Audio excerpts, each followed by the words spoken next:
Friday the 13th Part 3 D was released 1 year after Part 2 and was directed yet again by the incomparable Steve Miner, who learned from his past sins against humanity. Steve's big marketing gimmick for the film was to pull from horror classics from the 50s and shoot the film in 3D in order to usher in more audience members. Part of the charm of the movies is that, it really invited people to engage. It really invited people to go out, have fun. Ron Kurtz was offered to write the third installment in the series, but turned it down.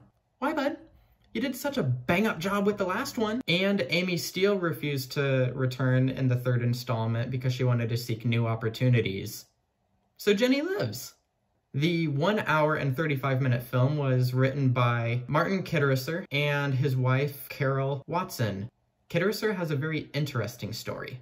While Part 3 is Kitterisser's first writing credit, he served as script supervisor on the first 2 installments in the series, went on to co-write the 5th installment, and has served as the script supervisor on Quentin Tarantino's projects. Also, a man named Petru Papasu became attached to the script after first drafts came back and weren't that sinister and didn't have that much horror in them.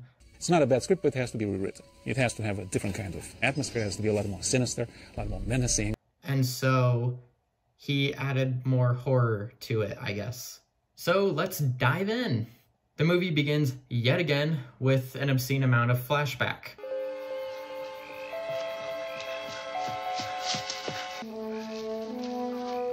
For 5 minutes. You know, I'm starting to like this. It gives the audience some time to go to the bathroom, maybe get some popcorn, some peanuts, whatever you want. In all reality, I've seen films that do start with recap footage like this and they end up being pretty good films. I might review Psycho 2 later on down the road because it begins with the famous shower scene from the 1960s and it does a pretty good job standing on its own after that. The recap scene here inserts a shot that implies that the latter events of Part 2 were not a dream but actually happened. Jason moves his arm and begins to crawl along the ground. Yeah, title sequence. I'm digging the music. Very 1970s Scooby-Doo vibe. Over 7 minutes in, and we're finally here. The beginning of the story. Director cameo on the television. We come upon a woman and her husband doing laundry either very late at night or very early morning, because the news tells us that 8 corpses were discovered that day. Of a grisly mass murder scene. 8 corpses have been discovered in what is already being called the most brutal and heinous crime in local history. Yes, this movie is starting the same night that the majority of Part 2 took place. 8 corpses being discovered may tell us if Paul survived. Where's Paul? There was Alice, Ralph, Scott, Terry, Jeff, Sandra, Vicky, and Mark. And the cop. That's 9. But definitely not 10. There was the dog. Whatever. Welcome to Saturday the 14th.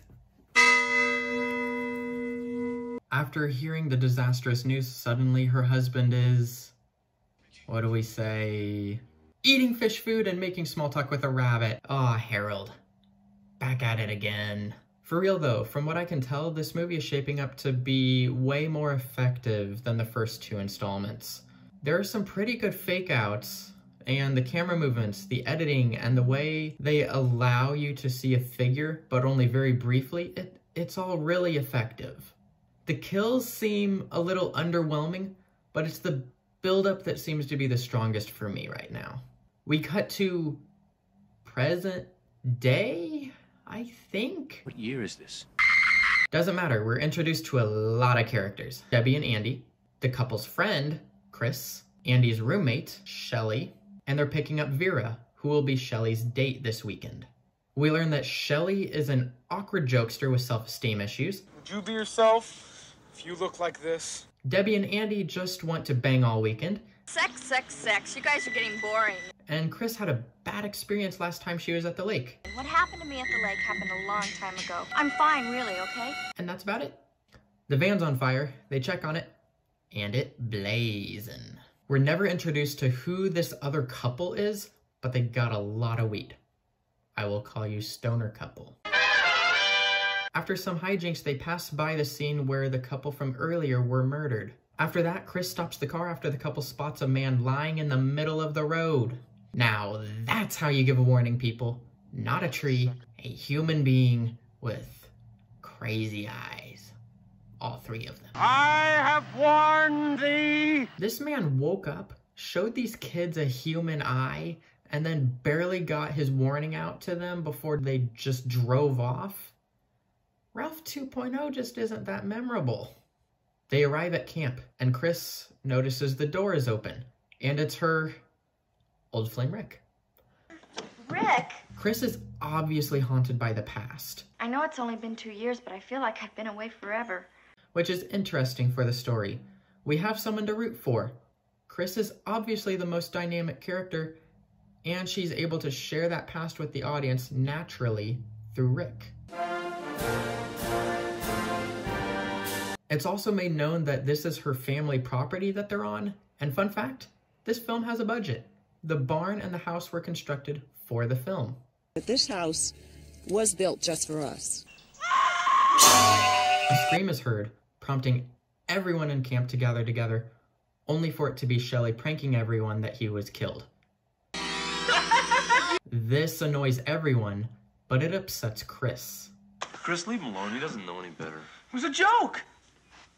Vera asks for the keys to Rick's car to get into town. Shelley asks Vera for a lift.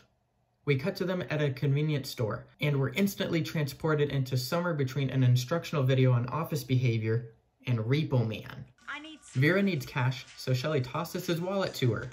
He misses, and it's picked up by this biker chick. And then these two bikers come out of nowhere and start holding on to Shelley.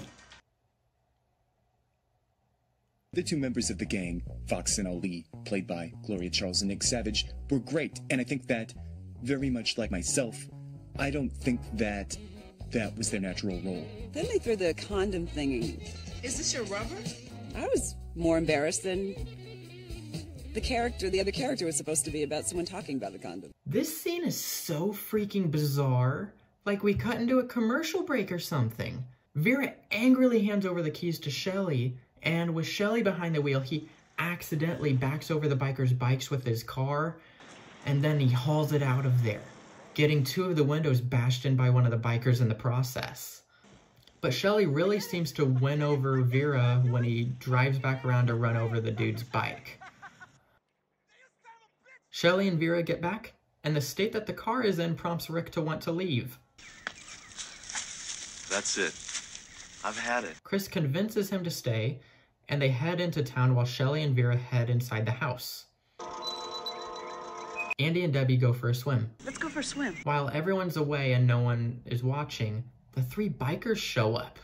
I guess they tracked the car or something, but now their plan is to siphon gas out of the van. Take this in the barn and start pouring. While they're smoking. I love the idea of siphoning gas with a lit cigarette. This is a very convoluted way to avoid the car won't stop trope, but I applaud the effort. And I also have a strange feeling they're just here to die. This feels good!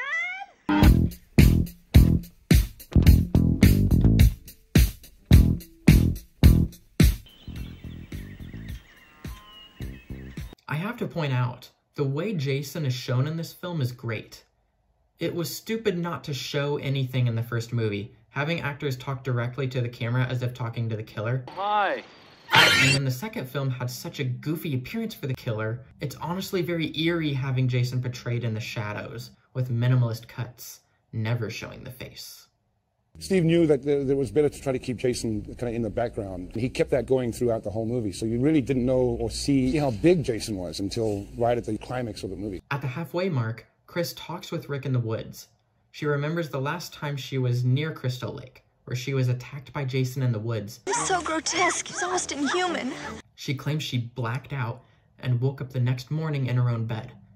The implication being pretty hard stuff for just a slasher movie. They act as if the whole thing never happened, but it did. Implying that Jason raped her in the woods adds a whole new dimension to the film, and I personally don't know how to feel about it.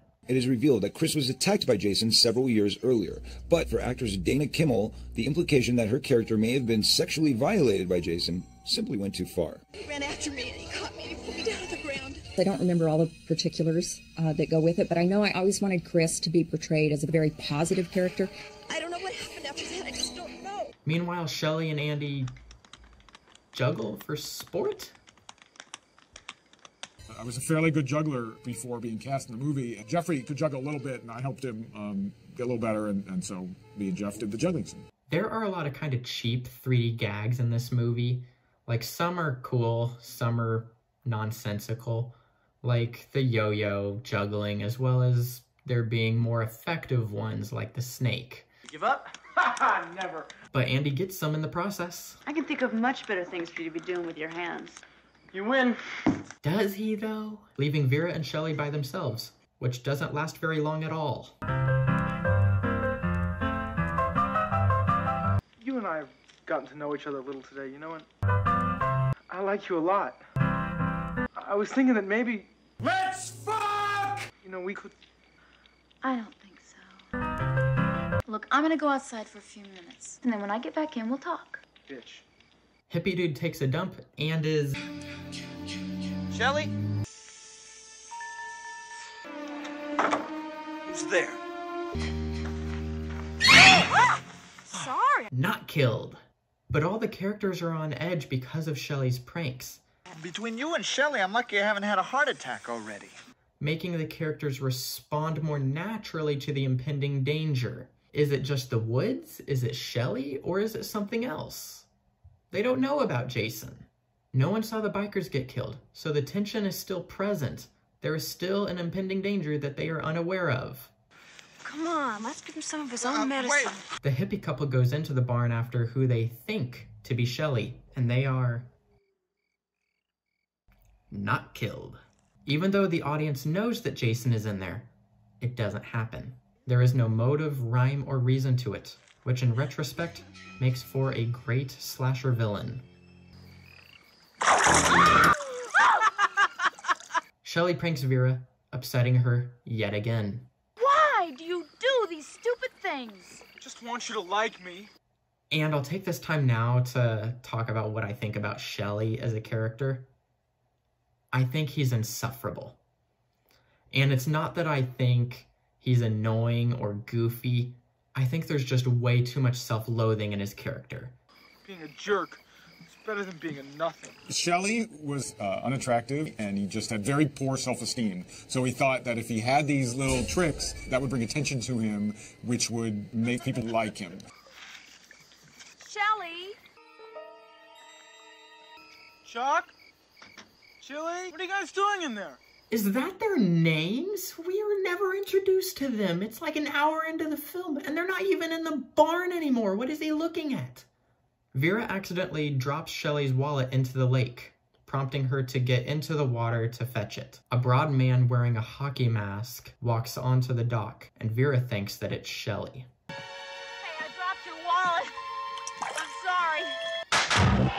sorry. This scene feels very iconic to me. It's a great kill, and the wide shot gives you enough mystery to lean in, only for you to lean back after the harpoon goes straight towards you. This dock behind me, this is where the legend of Jason was born. Jason wears, for the very first time, a hockey mask taken from Shelley. You just see Jason suddenly turn up in Shelley's hockey mask, so you know that, Shelley's dead.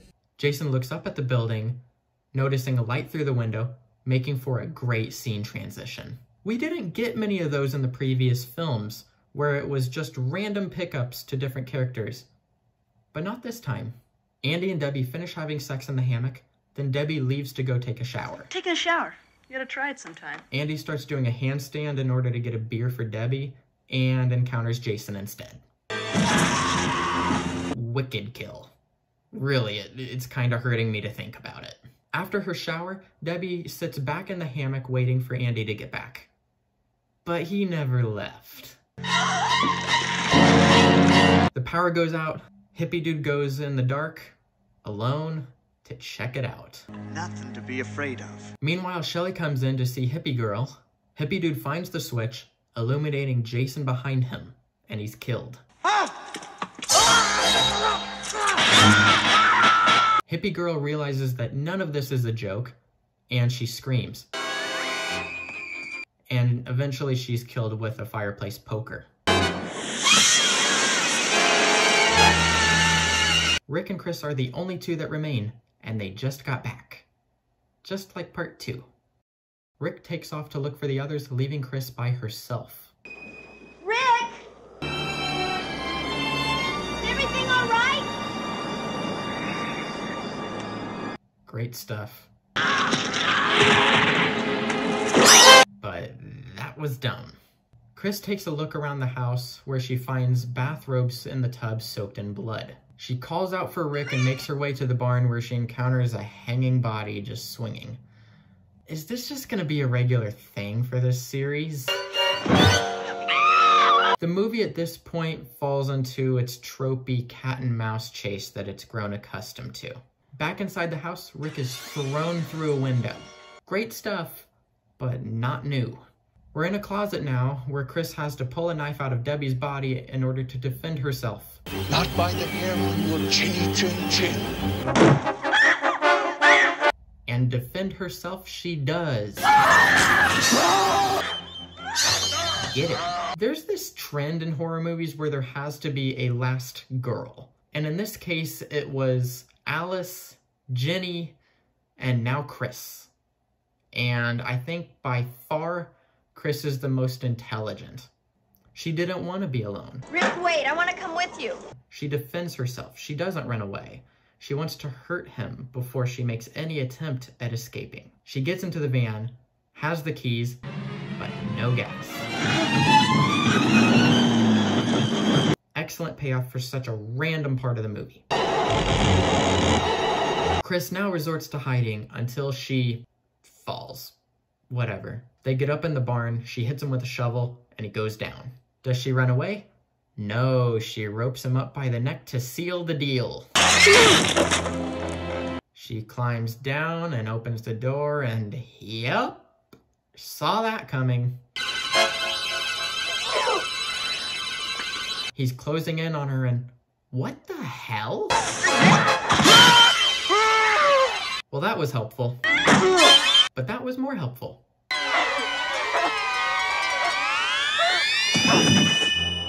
She leaves him on the ground and then drifts off in a canoe, because that's what Alice did. But no music, though. She wakes up, no music. Is this reality? Okay, I doubt. They're throwing everything at us. A bird, a duck, Jason. And it's weird seeing a happy Jason. Then they do the same thing that they did with part 1. Only it's with Mama V. Mom, you're really gonna do this on a Sunday morning? Let's not forget, this is a Sunday morning. The drugs wear off and we're back in reality. And they leave her on the note of insanity.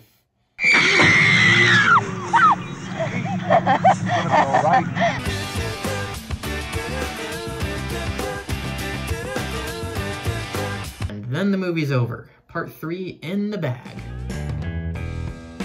Final thoughts? Pretty good movie.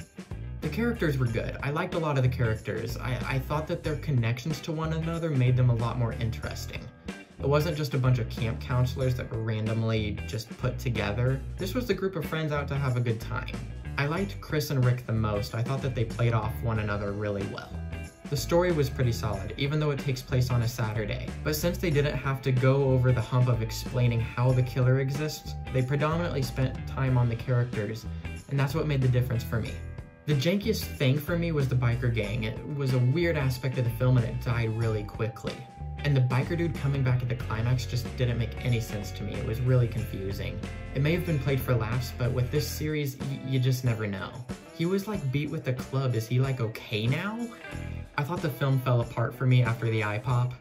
And it's not just because of the eye pop, but I think Everything after that, the film slowly just started to turn into routine for the franchise. She found blood, saw a body, another body, hid in a closet, crawled out a window, tried to leave, confronts the killer in a final showdown, face reveals, someone from earlier comes back, flees in a canoe.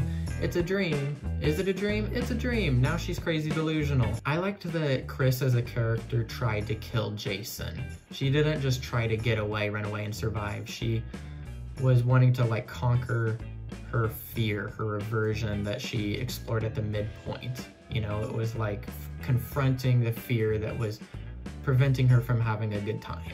The kills, and there were a lot of them, they were really well done. They had some pretty great practical effects and some interesting ways to shoot them. They had a body cast of him in pieces. They actually, in the house, built a plexiglass floor that the camera was mounted down inside so we could do the shot through the floor. I was actually playing with a bunch of stuff trying to figure out how to make and collapse the head properly and to just pull the string and the eye would pop out of the socket, come straight down the line toward camera.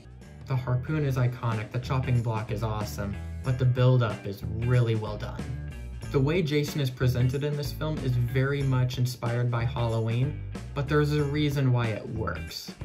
I can be scared by a figure, a silhouette, but I'm not scared by a POV. I'm not scared by a burlap bag, but I can be scared by a hockey mask, which everyone takes credit for. And I must admit, in modesty, that I put the hockey mask on Jason. Sure, it was Steven. Peter Schindler, Marty Becker, and Marty Sadoff were all hockey fans. Success has a lot of fathers, and everybody's willing to take a little bit of credit for it, I think, and maybe that's just the best. Its production budget was over $2.3 million, over double the budget for Part 2, and it was likely spent on the 3D cameras. Marketing gimmick?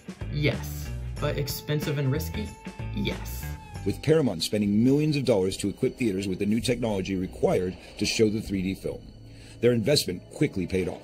This was a marketing gimmick that changed film history.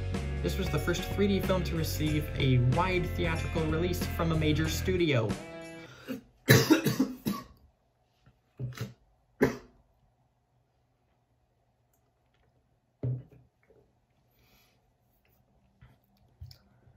This was a marketing gimmick that changed.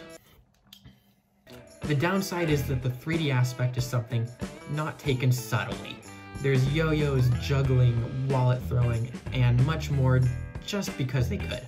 It distracted me, it felt cheap, even though I knew it cost a pretty penny. After 3 films, I feel comfortable ranking them now, so here's the current ranking of my Friday the 13th review series so far. And that's my review. Leave a like, subscribe, tune in. Part 4 is coming soon, and more to come as well.